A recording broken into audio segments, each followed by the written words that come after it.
ഈശോമിശിഹായ്ക്ക് സ്തുതിയായിരിക്കട്ടെ. വിശുദ്ധ യോഹന്നാൻ അറിയിച്ച സുവിശേഷം 5-ാം അധ്യായം 19-ാം വാക്യം. പിതാവ് ചെയ്യുന്നതെല്ലാം അപ്രകാരം തന്നെ പുത്രനും ചെയ്യുന്നു. ഈശോ ഈ ഭൂമിയിൽ ചെയ്തതെല്ലാം തൻ്റെ പിതാവായ ദൈവം കാണിച്ചു തന്നതും പറഞ്ഞു തന്നതുമാണ് എന്ന് കൃത്യമായിട്ട് ഈശോ നമ്മളെ ഓർമ്മിപ്പിക്കുക. അതെ, എൻ്റെ പിതാവ് ചെയ്യുന്നതെല്ലാം അതേപോലെ ഞാനും ചെയ്യുന്നു.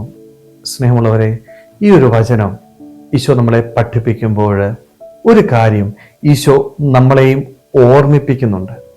നീ നല്ല മാതൃക നൽകുന്ന വ്യക്തിയായിരിക്കണം.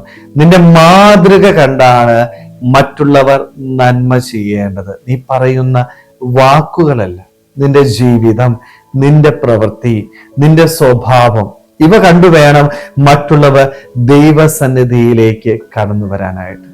വളരെ വലിയൊരു വെല്ലുവിളിയായതല്ലേ? പലപ്പോഴും പറയാറുണ്ട്, പ്രവർത്തിക്കാറില്ല. നമ്മുടെയൊക്കെ ജീവിതത്തിന്റെ പരാജയത.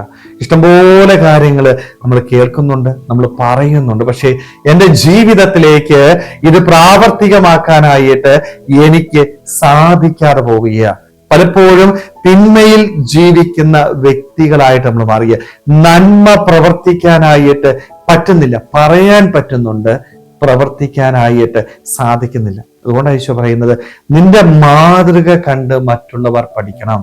നീ പഠിക്കുന്ന മേഖലയിലായിക്കൊള്ളട്ടെ, നിന്റെ സഹപാഠികള്, നിന്റെ കൂടെ ജോലി ചെയ്യുന്നവര്, നിന്റെ ഇടവകയിലെ ജനങ്ങള്, നിന്റെ വീട്ടിലെ നിന്റെ മക്കള്, നിന്റെ ഭാര്യ, നിന്റെ ഭർത്താവ്, നീ എവിടെയാണോ വ്യാപരിക്കുന്നത് അവിടെ നിന്റെ ചുറ്റുപാടുമുള്ളവര് നിന്നെ കണ്ട്, നിന്റെ മാതൃക കണ്ട് ഈശോയുടെ സന്നിധിയിലേക്ക് കടന്നു വരുവാനായിട്ട് തയ്യാറാവണം.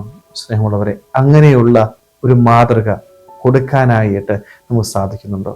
പലപ്പോഴും ഇവിടെ നമുക്ക് ഒരു വീഴ്ച സംഭവിക്കുന്നുണ്ട്. ഈശോയുടെ സന്നിധിയിലായിരുന്നിട്ട് നമ്മളൊക്കെ ഒന്ന് ആത്മശോധന ചെയ്യുക.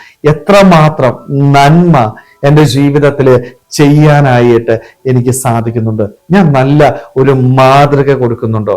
പല സ്ഥലങ്ങളിൽ ഞാൻ വ്യാപരിക്കുമ്പോൾ, എന്നോട് മറ്റുള്ളവർ വർത്തമാനം പറയുമ്പോൾ, എൻ്റെ പ്രവൃത്തികൾ കാണുന്നവരുടെ മുൻപിൽ എനിക്ക് എന്ത് വിലയാണുള്ളത്? നല്ല ഒരു വില എനിക്കുണ്ടോ? നല്ല ഒരു മാതൃക ഞാൻ പങ്കുവെക്കുന്നുണ്ടോ? ഇല്ല എങ്കിൽ ദൈവത്തിന് മുൻപിൽ നമ്മൾ സ്വീകരിക്കപ്പെടുകയില്ല എന്ന് നമുക്ക് തിരിച്ചറിയാം. എത്രമാത്രം നന്മ പറഞ്ഞു എന്നതല്ല, മറിച്ച് എൻ്റെ ജീവിതത്തില് നന്മ പ്രവർത്തിക്കാനായിട്ട്, മറ്റുള്ളവർക്ക് നല്ല മാതൃക പങ്കുവെച്ചു കൊടുത്തുകൊണ്ട് അവരെ ദൈവസന്നിധിയിലേക്ക് നയിക്കാനായിട്ട് നമുക്ക് ഓരോരുത്തർക്കും ആത്മാർത്ഥമായിട്ട് ആഗ്രഹിക്കാൻ പരിശ്രമിക്കുക. ദൈവം നമ്മളെല്ലാവരെയും സമൃദ്ധമായിട്ട് അനുഗ്രഹിക്കട്ടെ. ആമേൻ.